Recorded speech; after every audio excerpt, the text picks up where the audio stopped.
நம்ம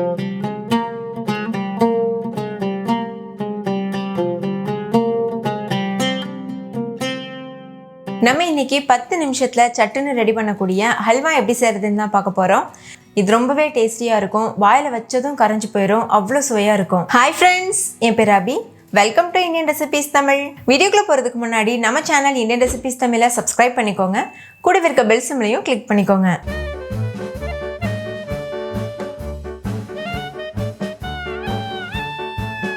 ஃபர்ஸ்ட் இந்த ரெசிபி பண்ணுறதுக்கு ஒரு மிக்சிங் பவுலில் 1 கப் அளவு கோதுமை மாவு சேர்த்துக்கோங்க. நீங்கள் கோதுமை மாவுக்கு பதிலாக மைதா மாவு கூட யூஸ் பண்ணலாம். இது கூட 1/2 கப் அளவு தண்ணி சேர்த்து நம்ம நார்மலாக சப்பாத்திக்கெலாம் மாவு பிசைவோம்ல, அந்த மாதிரி பிசைஞ்சு எடுத்துக்கோங்க. இப்போ பாருங்கள், மாவு நல்லா சாஃப்டாக பிசைஞ்சாச்சு. இதில் 2 கப் அளவுக்கு தண்ணி சேர்த்துக்கோங்க. எந்த கப்பில் கோதுமை மாவு எடுத்தீங்களோ அதே கப்பில் 2 கப் அளவு தண்ணி சேர்த்துக்கோங்க. தண்ணி சேர்த்துட்டு மூடி போட்டு மூடிட்டு ஒரு 2 மணி நேரத்துக்கு அப்படியே ஊற வச்சுருங்க. 2 மணி நேரம் இது நல்லா ஊறட்டும். இப்போ 2 மணி நேரம் ஆகியிருக்கு. இது நல்லா ஊறியிருக்கு. அந்த மாவு வந்து நல்லா சாஃப்டாக இருக்கும். நீங்கள் தொட்டு பார்த்தீங்கன்னா நல்லா ஸ்டிக்கியாக இருக்கும். இப்போ இதை நல்லா பிசைஞ்சு விட்டுக்கோங்க. அந்த தண்ணியிலையே நல்லா இது போல் பிசைஞ்சு விட்டுக்கோங்க. இப்போ பாருங்கள், அந்த சப்பாத்தி மாவை தண்ணியில் நல்லா கரைச்சாச்சு. இப்போ ஒரு மிக்சிங் பவுலில் இந்த மாதிரி சன்னி வச்சுக்கோங்க. அதில் நம்ம கரைச்சி வச்சுருக்க மாவை சேர்த்துருங்க. சேர்த்துட்டு இது நல்லா வடிகட்டிக்கோங்க. கொஞ்சம் கூட திப்பி இருக்கக்கூடாது, நல்லா வடிகட்டிடுங்க. இந்த மாதிரி ஒரு ஸ்பூன் இல்லைன்னா ஸ்பேச்சுலா வச்சு இது போல் கலந்துட்டே இருங்க. அப்போ ஈஸியாக வடிகட்டிடும்.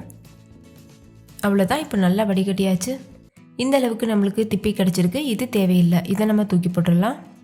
இப்போ இந்த கோதுமை பாலை 1 மணி நேரத்துக்கு அப்படியே வச்சுருங்க. தண்ணி தனியாக, அந்த மாவு தனியாக பிரிஞ்சு வரும்.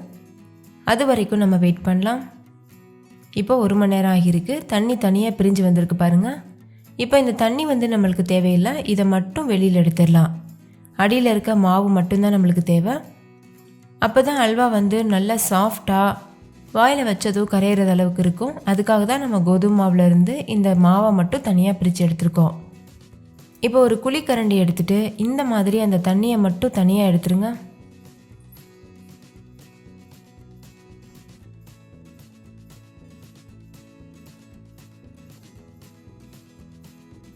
இப்போ பாருங்கள், அந்த மாவை மட்டும் நம்ம தனியாக பிரித்து எடுத்தாச்சு.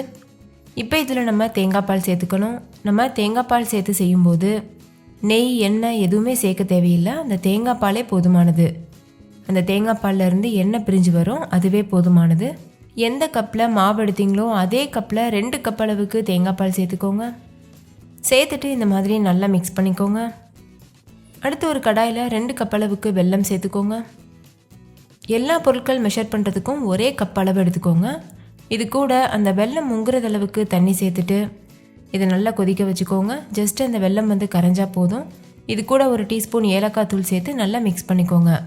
நீங்கள் யூஸ் பண்ணுற வெல்லத்தில் மண் தூசிலாம் இருந்ததுன்னா வடிகட்டிட்டு யூஸ் பண்ணுங்கள்.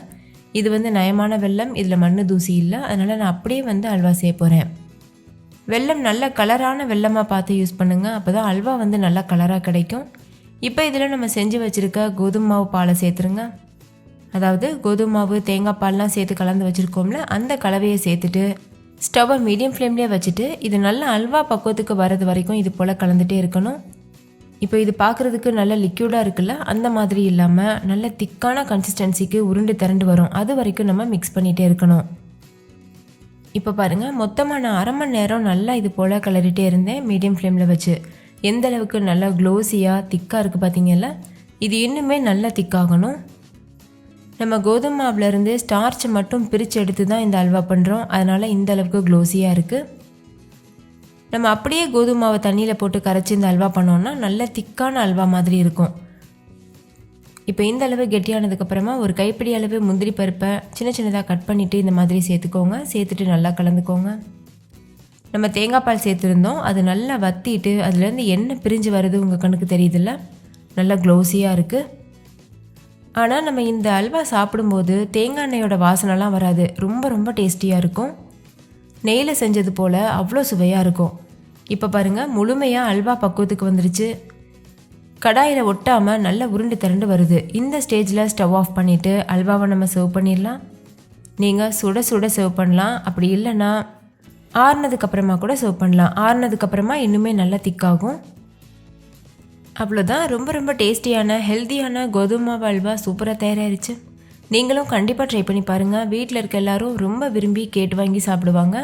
ஓகே ஃப்ரெண்ட்ஸ், இந்த ஹல்வா ரெசிபி உங்கள் எல்லாருக்கும் ரொம்ப பிடிச்சிருந்தா லைக் பண்ணுங்கள், உங்கள் ஃப்ரெண்ட்ஸ் கூடயும் ஷேர் பண்ணுங்கள். நீங்களும் வீட்டில் செஞ்சு பார்த்துட்டு கமெண்ட் பண்ணுங்கள். தேங்க்யூ, பாய்.